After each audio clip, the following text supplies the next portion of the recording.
Hello everybody and welcome back to Kerbal Space Program, where we are designing the Snedgis Mark II. First things first, let's take all this off. We're going to move this decoupler as well, and we are going to put in a payload, a service bay technically, right there, like so. Although we're going to put it down below the Science Junior, because the Science Junior has an impact tolerance of 6 meters per second, whereas the service bay, 14. So it's a lot less likely to be destroyed by landing on it. So we're going to put the Science Junior in the middle, and the service bay in the bottom. And then we are actually going to throw on a heat shield. Not that heat shield, that's a tiny little heat shield. This heat shield. And then the decoupler right there. And that is the nuts and bolts, essentially, of our science launcher. And we are also going to go ahead and add 2 more parachutes to this. 2 radial mount drogue chutes, which is, of course, these. Just to make it a little bit safer. And we'll make those be their own stage. We don't want to deploy the main chute at the same time as the drogue chutes. So let's go ahead and open up this service bay. And inside of here, we're going to stick some science experiments. We don't have any science experiments up there, but we're going to go ahead and stick in here 1 press map barometer or 2. I usually like to do things in pairs for weight distribution and also redundancy, just in case something theoretically happens. It doesn't happen in KSP usually, but it's a good plan. So a pair of thermometers as well. Pair of mystery goo containment units. We'll actually do these up top, like that. We'll go ahead and stick in a computer flight unit up top as well. Just a single one of those, dead center. Which way is...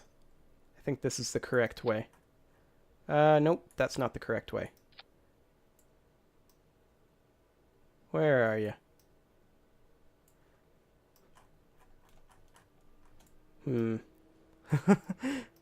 It was not the correct way, but it's fine. It'll be fine.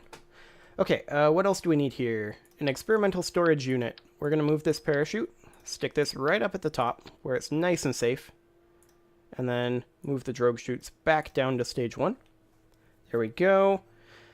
We've got the barometer, we've got the thermometer, we've got the Science Junior, we've got the mystery goo, we've got the storage unit, we've got the computer flight unit, we've got the drogue chutes. We could use maybe a communotron. I usually like to get a 16S and stick it basically dead center, right here inside of here, where it's nice and protected. It's a little off center, actually. Just gonna tweak that a bit. Maybe that's a bit better? Yeah, that's a bit better. And we'll go ahead and close the service bay, make sure nothing's sticking out. Looks good. Okay, electrical. We could stick on a battery pack. And in fact, if we're going to be going into some longer service flights, we may want to. Something like 4 of them. Like that. Excellent. And notice we use the highest quality brand of batteries, the Batman. As to be expected with a space program, we do not skimp on the batteries. Okay, so with this, what's our thrust to weight ratio? I don't know, because something is broken. What is broken here?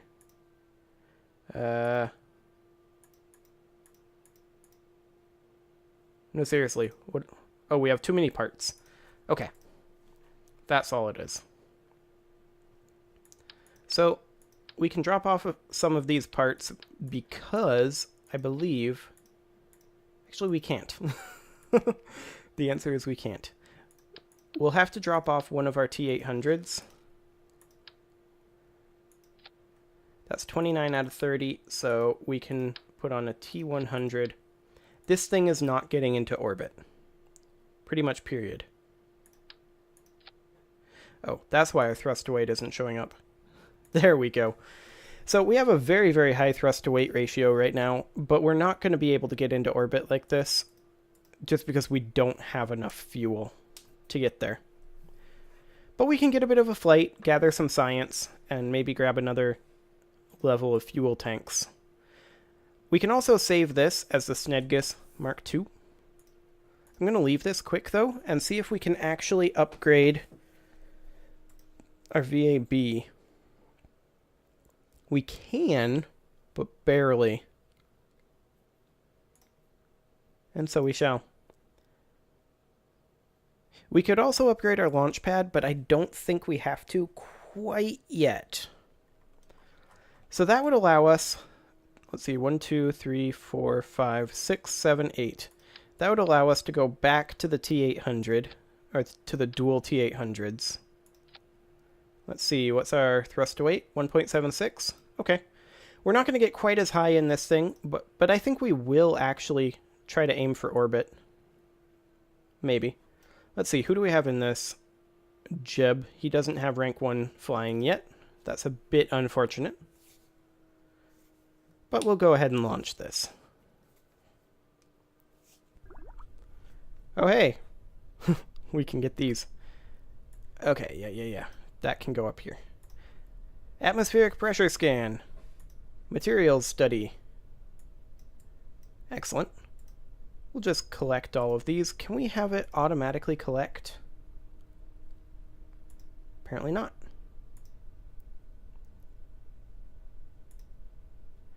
Also, I would like to unmute the music. There we go. I think it's unmuted. Hopefully. There normally isn't music at the launch pad, so. Okay. We already collected all of these, so let's go ahead and recover this quick, just so that we can reuse our Science Junior. There we go. 11.1 science earned. Do we actually have enough to grab this yet? Not quite, is the answer. So we'll have to do this again. Launch. And once it loads, we should be able to do another material study, and so we shall. There we go. We'll go ahead and collect that. The module is now inoperable, and we'll recover it again. Essentially, we're trying to do this in order to save a little bit of money, but I don't think we're going to get there before we have to launch this. So let's go ahead and launch again. Once more, unto the breach. And we'll materials study once more here. It's not going to be worth anything, pretty much. But we'll go ahead and collect it and recover once more. We're getting really, really close to being able to get that 20 science tech. But we're not quite there.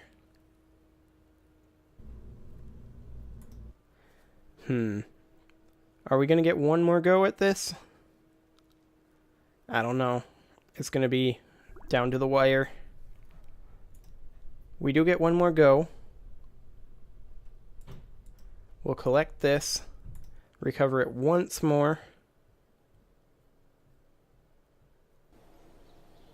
0.1 science. Still at 19 science. No, 19.4. We need 20 to be able to get T200 fuel tanks. Oh well. We'll just have to launch like this. I'm not 100% certain that we're going to be able to get this much weight into orbit the way we are right now. I mean, we can get into orbit. Can we get home from orbit? Probably. It's going to be down to the wire. There's no doubt about that. Okay, let's check our staging. That all looks good. Okay. Let's pull that open. Our orbital details. Excellent. You ready, Jebediah? I think we're ready. Let's do this.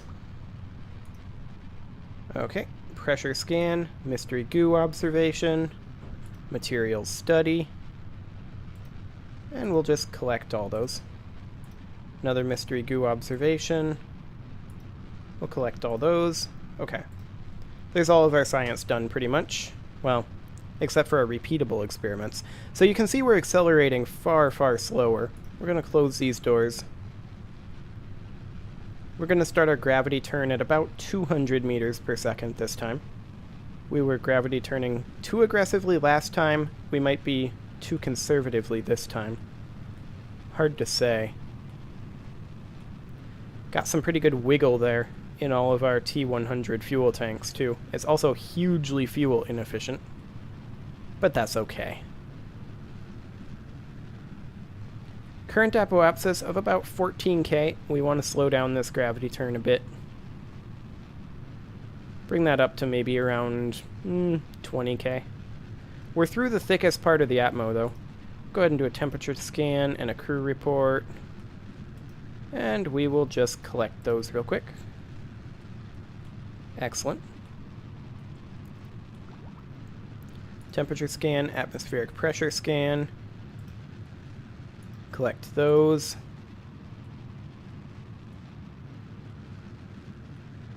We're going pretty quick right now.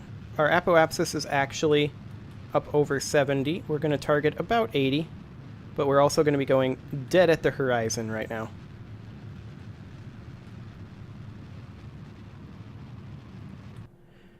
Okay. We're going to cut our engines right there. Let our apoapsis fall a bit as we rise. We should still be out of the atmo, and we're just kind of coasting to the edge of space at this point. Our amount of remaining fuel is very low. So I don't think this particular model is going to get into orbit, but that'll be fine. We're pretty close, actually, to being able to get into orbit. We just need about another 1,000 meters per second. What could go wrong? Okay, so we are at 60 kilometers up. Time to apoapsis is about a minute. So I'm going to try just doing this manually. Once the time to apoapsis is at about 50 seconds, we're just going to try to keep it from going up while we're throttled up. Okay, let's go ahead and crew report, temperature report, atmospheric pressure scan, and we will collect all of those. No. We don't want to transfer the data. We want to collect all of the data. There we go. Okay, we're at 45 seconds, so at 40, we're going to reposition a little bit here. Okay, we're going up still. We'll try again at 35. Actually, we'll try again at 30. 31, 30. Okay, we're going up still.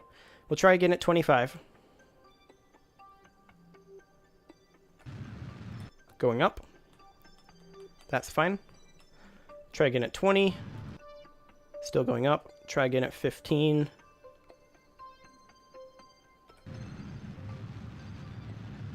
Okay. Try again at 10.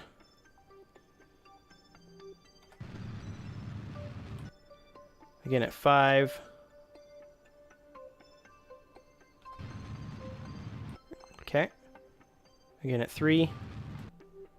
Again at 1. And we're out of fuel. Okay. We didn't quite have enough fuel to circularize, but we got a pretty shallow re-entry profile, actually. So that's not too bad. We're going to go ahead and ditch this stage and reorient to be retrograde. There we go. And at this point, we might as well warp towards re-entry. Not necessarily warp to. Actually, it is warp to re-entry. Interesting. I thought we'd get a biome change, but apparently not. So this was another suborbital flight. We just needed a little more fuel to actually be able to get orbital. Not a lot of fuel, actually. Just a little. I think we were too aggressive on the gravity turn, ultimately. Okay, let's warp forward a little bit. Wow, that's touchy in warp 4. Yep. Gonna try to hold in retrograde, but once we start really moving... Yep. Gonna take it off of Warp 4 so that I can control this a little bit better. We don't want to lose Jebediah this early into this. He wants to see things, like the moon and Minmus. Probably nothing beyond Minmus, though, because I'm gonna put you in a space station where you're no good to anybody. Oh, we've got critical overheats. Just gotta reorient, keep our heat shield facing the correct direction. We're almost through the worst of it. There we go. Okay, we're fine. SAS off. Excellent. We'll be able to release drogue chutes momentarily. We can right now. And then they will break us until we can release our main chute. Which we can right now, but I feel like that'll slow us down more than we need. So we'll just keep following with our drogue chutes for now. Release our main chute at around 3 kilometers, maybe. Something like that. Right about now. There we go. Drogue chutes are deployed. That is some nice atmospheric scattering that they've got these days. I like that a lot. Very, very nice. Remember, graphically, this is vanilla. They've done a really good job of improving the graphics over the years of this game. So we'll be impacting the water momentarily. Once we do, we should be able to do an EVA report this time. Theoretically. There we go. We successfully splashed down. We'll grab a crew report. Temperature scan, atmospheric pressure scan. And we'll do an EVA report. There we go. Hop back in. And we'll recover this vessel. So how much science did we get from that? Did we get 0.6 science? I guarantee you we did. We got 93 science. Excellent. Okay, R&D. First things first, general rocketry. We're not going to really use the Reliant or the Thumper too much. We're mostly interested in the T-200 fuel tank. It's exactly the same amount of fuel and weight as 2 T-100s. It's just cheaper. So we'll research that. Let's see, we could do flight control and get our first mech jeb, but I don't know. Do we want smart ASS is the question. And I feel like the answer is eventually, but not yet. I think advanced rocketry is better for us, grabbing the Terrier and the T-400s. So we'll go ahead and do that. That way we can have a proper second stage. And then we still have another 45, so we could grab something in this tier. General construction for struts. Crew cabin, in case we need to bring anybody along to something. Yeah, we'll grab that. Okay. So I'd say the Snedgus Mark II did its job. And now it's time to ditch this and start doing the Snedgus Mark III. So let's go ahead and rename that immediately to Snedgus Mark III. There we go. And first things first, we're going to do a second stage. This is just going to simply be a T200 or T400 in a Terrier. And then we will be having one of these decouplers. There we go. And let's see here. We want this engine to fire as soon as this decoupler is decoupled, so we'll go ahead and do that. Other than that, staging looks fine. Okay, so now to do the first stage, and the question is, do we have enough thrust to weight ratio to use our old first stage just upgraded to T400s? I don't know. Let's see, thrust to weight ratio of 1.44. Hang on, this is a... Yeah, this is correct. So 1.44 thrust to weight ratio, delta V of about 6 kilometers per second-ish.